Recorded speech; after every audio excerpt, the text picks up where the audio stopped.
পৃথিবী শাসন করেন। বন্ধুরারে আমার, উনার আমলে আপনার ওই যে বাইতুল মুকাদ্দাস ইহুদিদের দখলের মধ্যে নিয়ে গেলেন। এবার ওমর রাদিয়াল্লাহু তাআলা সৈন্য বাহিনী পাঠাইলেন ওই আপনার ফিলিস্তিনের বাইতুল মুকাদ্দাসটাকে দখল করার জন্য, উদ্ধার করার জন্য হাজার হাজার সৈন্য বাহিনী তিনি সেখানে পাঠাইলেন। এবার যুদ্ধ বাহিনীরা, মক্কা মদিনার সাহাবীরা, নবীর প্রেমিকরা যায় আপনার ওই জেরুজালেম গ্রাও করে ফেললেন। এবার ওনাদের পক্ষ থেকে সংবাদ পাঠাইলেন, এ ইহুদির নেতারা, তোমরা কি মানে এমনিতে আমাদেরকে জেরুজালেম উদ্ধার করে দিবা? তোমরা কি এমনি আমাদের বাইতুল মুকাদ্দাস, আমাদের প্রথম কিবলা ও কাবা উদ্ধার করে দিবা, নাকি তোমরা যুদ্ধ করবা? ইহুদিরা দেখতেছে মুসলমানরা যেভাবে আসছে, যুদ্ধ করলে উড়াই লেব ফিলিস্তিন, কিছুই রাখতো না। জোরে কন্যা আল্লাহু আকবার। মুসলমানদের এত শক্তি, কিছুই রাখবে না। বড় বড় নেতারি ডাক কই, আপনার সাথে আমরা বসবো, আমরা যুদ্ধ করব না। তো বসলেন। বসার পরে বলতেছে, আমরা বাইতুল মুকাদ্দাসের চাবি আপনাদেরকে দিয়ে দিব, তবে আপনাদের কাছে দিব না।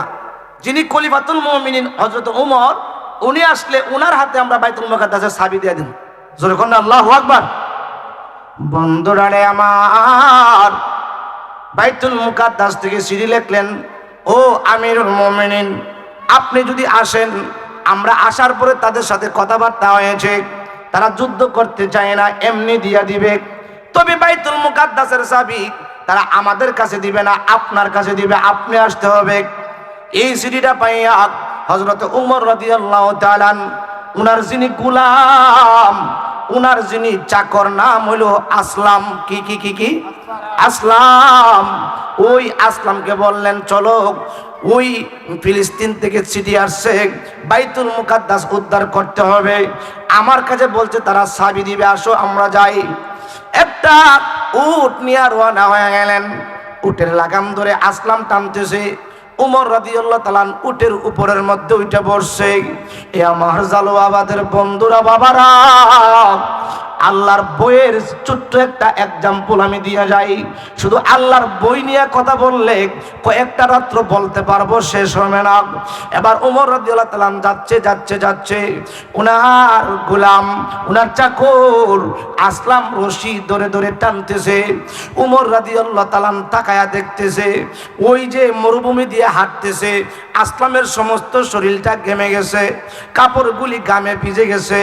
হযরত ওমর রাদিয়াল্লাহু তাআলা দেখার পরে টেনশনে পড়ে গেছে, আরে শুধু আসলামকে দিয়ে রশি টানাচ্ছি, লাগাম টানাচ্ছি, আর আমি উটের উপর বসে রয়েছি, আর এটা তো বেন চাবি হচ্ছে, এটা তো আমার দ্বারা সম্ভব না। আমি শুধু আসলামরে কষ্ট দিব আর আমি আরামে থাকবো।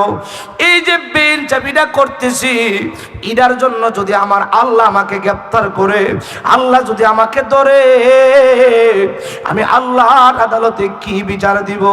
উনি উট থেকে লাফ দিয়া নেমে গেলেন। নেমে গিয়া যায় ওই উটের লাগামটার মধ্যে ধরলেন। জোরে কন্না আল্লাহু আকবার। আমার গোলাম আসলাম বলতেছে, হুজুর, আপনি তো খলিফা, আপনি অর্ধটা পৃথিবী শাসন করেন, আপনি একটা বাদশাহ, আপনি ঘোড়ার থেকে লাইমা লাগামে ধরছেন, উট থেকে লাইমা লাগামে ধরছেন, কারণ কি? আমিরুল মুমিনিন দুই চোখের পানি উনি ছেড়ে দিয়ে কান্না শুরু করলেন। রে আসলাম, তুমি অনেক সময় উটের লাগাম ধরে টেনে টেনে আনলা, তোমার সমস্ত শরীরটা ঘেমে গেছে, আমি হঠাৎ করে টেনশনে পড়ে গেলাম। শুধু তোমারে দিয়ে যদি মানে উটের লাগামটা নাই, আর আমি যদি উঠে উপর বসে থাকি, এটা তো বেইনসাফি হয়। এ আসলাম, কথা বলিও না, যাও তুমি যাই উপরে উঠো, উটের উপরে বসো। তুমি যতক্ষণ আমাকে উটের লাগাম টেনেছো, আমিও ততক্ষণ তোমার লাগাম টানবো, কারণ তুমি যেমন মানুষ আমিও তেমন মানুষ। জোরে কন্না আল্লাহু আকবার। আল্লাহুম্মা সাল্লি, এই স্টেজরা চাও উঠবো একবারে লাই, মাদাল্লাহুম্মা সাল্লি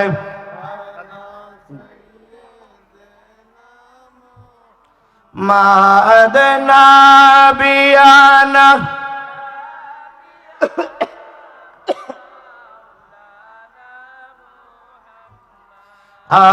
আল্লাহুম্মা সাল্লি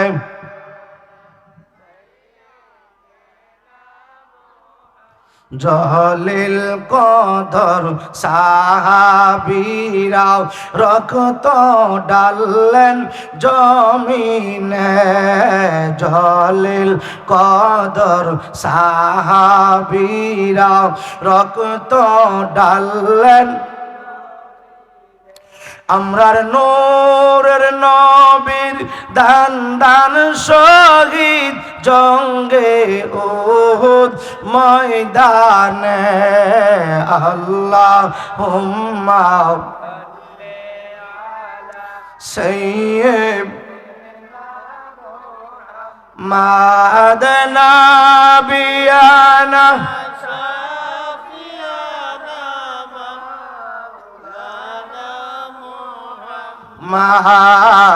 আল্লাহুম্মা সাল্লি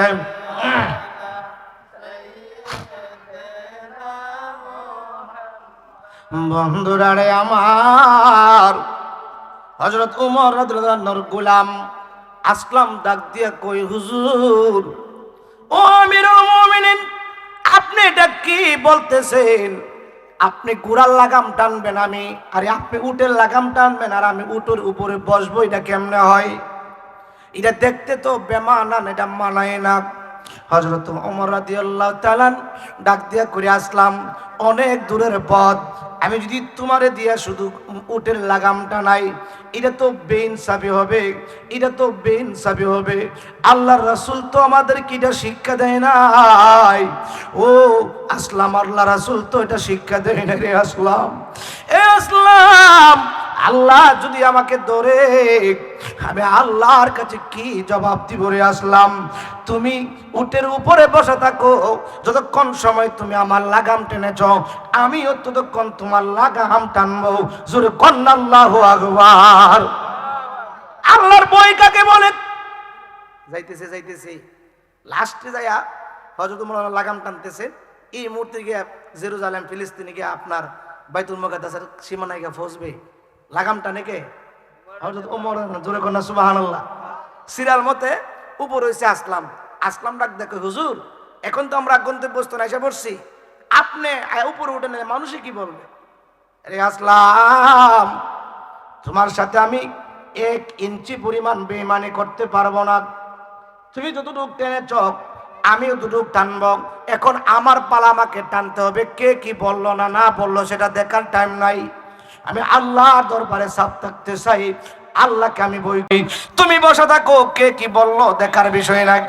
একটা মাত্র জামাটাও আবার তালি দেওয়া, উটের লাগাম টানতেছে। এবার যারা যুদ্ধ করতে গেছিল, যারা সেনাবাহিনী ছিল, তারা আগায় আসছে ওমরকে নেওয়ার জন্য। সাথে ইহুদি রাজা বাদশারা তারাও আসছে, নেতারাও আসছে। তারা কই, তোমরা ওমর কই যিনি খলিফা, যিনি অর্ধ পৃথিবী শাসন করে? আমরার আমরার খলিফা হইল তিনি। যিনি কি উটের উপর বসা, তিনি কি তোমরা খলিফা? না, যিনি উটের উপরে বসা তিনি আমাদের খলিফা না। যিনি উটের লাগাম টানতেছেন তিনি হলেন আমাদের বাদশা, তিনি হলেন আমাদের খলিফা। জোরে কন্না আল্লাহু আকবার। এবার জেরুজালেমের ওই ফিলিস্তিনের ইহুদিরা কই, আরে কত আশ্চর্য বিষয়, কত আশ্চর্য বিষয়। একটা বাদশা হইয়া একটা সাধারণ চাকর রে উটের উপর বসাইয়া লাগাম টানতেছে। কাছে আসলেন, কথাবার্তা হলো, জিজ্ঞেস করলেন এমন কেন? এইটাই তো আমার আল্লাহ পাকের পক্ষ থেকে নেই বিচার। সে যতক্ষণ টানবে আমি ততক্ষণ টানবো, সে যতক্ষণ বসে থাকবে আমি ততক্ষণ বসে থাকবো। এখন তার বসার পালা, আমার টানার পালা। এবার জেরুজালেমের ইহুদির নেতারা ডাক দিয়া কই, এই তোমরা তাকায়া রইলা কেন? এমন একজন